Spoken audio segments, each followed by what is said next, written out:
हमने बात की खड्गम चक्र गदेशु चाप परिघाम छूलम। अभी हम चक्र के बारे में बात कर रहे हैं। भगवती के हाथ में चक्र है तो क्यों है? उनके स्वरूप में, ये जो प्रथम अध्याय है, उनके स्वरूप में चक्र ही क्यों है? चक्र क्यों है? उनके हाथ में चक्र क्यों है? जब हम प्रथम अध्याय की बात करते हैं तो प्रथम अध्याय में क्या है? प्रथम अध्याय में स्तवन है उन महामाया का, उन माया रूपी शक्ति का जिन्होंने मधु और कैटब को मार दिया था, विष्णु की उस शक्ति का। और जब हम दुर्गा सप्तशती का पाठ करते हैं तो प्रथम अध्याय में हम कहते हैं भैया बस अपनी माया से बचाना, बाकी संभाल लेंगे। चक्र क्या है?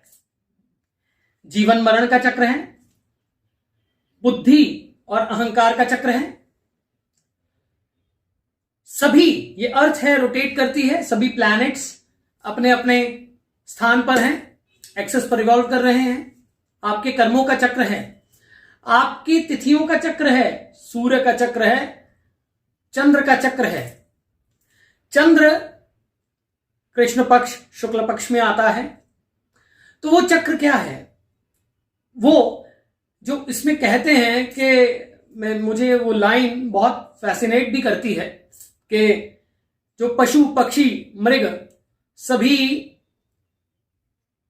अपनी चोंच में खाना लेके जाते हैं, खुद नहीं खाते, बच्चे को खिलाते हैं, है ना, अपने बच्चे को खिलाते हैं। ये भी तो एक माया का, मोह का चक्र है। ये जो एलिमेंट है सभी प्रकार की क्रिएशन से लेके डिस्ट्रक्शन और उसके बाद फिर क्रिएशन, ये भगवती ही तो है ना। जब हम काली की बात करते हैं तो काली मूल तत्व है पूरी सृष्टि का, और वो ही है जो आदिशक्ति का रूप भी मानी जाती है। वो ही है जो शक्ति से लेकर संहार तक, सृजन से लेके सृजन की शक्ति बनके और संहार की शक्ति बनके भी समय का चक्र चलाती है। जब हम काल की बात करते हैं, महाकाल की बात करते हैं, काल कौन है, महाकाल कौन है और महाकाली कौन है? समय के पीछे की जो शक्ति है वो महाकाली है। जो समय है, काल है, मृत्यु है, जीवन है, इसके पीछे की जो शक्ति है वो महाकाली है।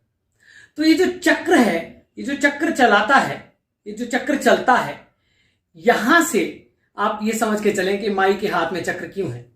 क्योंकि जीवन से मरण तक, मरण से जीवन तक, संहार से सृजन तक, फिर सृजन से संहार तक, फिर भूख से खाने तक, पचाने तक, सब कुछ एक चक्र है। आपको नींद आती है, आपकी निद्रा से जागृति तक, आपकी साधना की प्राप्ति से आपका साधना से गिर जाने तक, आपके लक्ष्य के पूरे होने से लेके लक्ष्य के बनने तक और उसी लक्ष्य के खराब होने तक, ये एक चक्र है। एक परेशान व्यक्ति परेशानी ही अट्रैक्ट करता है। क्यों करता है?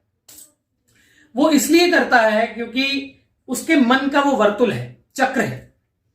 तो उस भगवती के तत्व को अगर देखना है कि वो कैसे संपूर्ण सृष्टि में विराजमान है और कैसे आपके जीवन का मुख्य तत्व है, कैसे आपके जीवन के पीछे वही है, पीछे की शक्ति वही है, तो इस चीज को समझ के चलें कि उसके हाथ में खड्ग है जो संहारक है।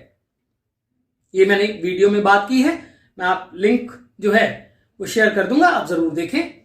अब नग्न क्यों खड़ी हैं, ये भी बात की है। और अब चक्र,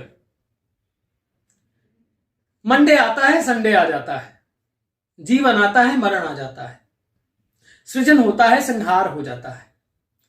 इसके पीछे नियमवत एक शक्ति काम कर रही है। यदि गुरुत्वाकर्षण ना हो तो मैं खड़ा खड़ा कैसे, ये ट्राइपॉड कैसे खड़ा होगा, मैं कैसे बात करूंगा आपसे, आप कैसे उड़ते उड़ते बात करेंगे? ये भी तो नियम है ना। तो इस ग्रेविटेशन का भी तो चक्र है ना, कितना मैग्नेटिक इफेक्ट है इसका। और वहीं रिपल्शन भी है, वहीं एनर्जी को रिपल्स भी करती है। और ये प्लैनेट्स खड़े हैं, अपने एक्सेस पर रिवॉल्व कर रहे हैं। They are not travelling to anything, they are not collapsing. ठीक है, universe is expanding, universe will contract someday, ये भी तो चक्र है। तो उनके हाथ में चक्र का अर्थ है संपूर्ण सृष्टि का नियम, संपूर्ण सृष्टि का सृजन, संपूर्ण सृष्टि का संहार और संपूर्ण सृष्टि का अस्तित्व। ये उनके चक्र का अर्थ है। वही शक्ति है जो आसुरी शक्तियों को वरदान दे देती है, वही शक्ति है जो उन्हीं का संहार करती है, वही शक्ति देवों को बचाती है और वही शक्ति देवों को दंड भी देती है। आपके कर्मों का फल, आपकी सबकॉन्शियस की ऊर्जा, अब ये बहुत अच्छी बात है समझने वाली, आपकी अनकॉन्शियस स्टेट तक जाके जब आप देखते हैं तो आप उसको चक्र ही पाते हैं। पिछले जन्मों में जाने कौन से कर्म किए थे, हम कहते हैं ना कि मैंने पता नहीं कौन से कर्म किए थे जिसका फल मुझे आज मिल रहा है। तो ये कर्मों का फल भी चक्र ही है। तो संपूर्ण सृष्टि में जहां पे अस्तित्व है और उस अस्तित्व का संहार है, उसके पीछे वो चक्र ही है।